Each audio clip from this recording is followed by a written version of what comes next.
cặp em một cái nó được mình nhau ta không á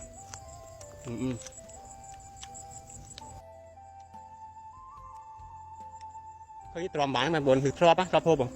พบอะไรก็เคยตรอมบานนะ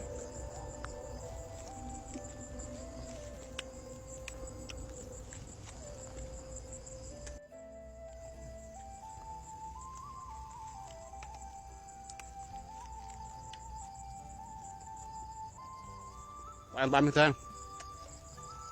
ผมคิดว่าท่านท่าจะกลมกลมโดมั้งมาบุ๋ม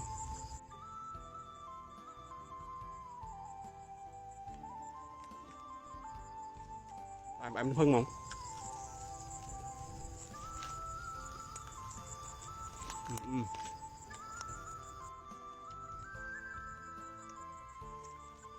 cầm khá chặt cho bạn hộp ăn cứ hộp đi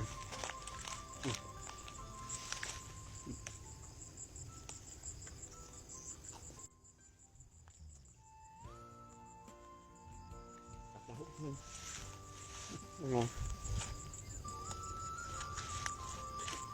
gặp em thăm chế bít bít thử kịp miền Phi em xanh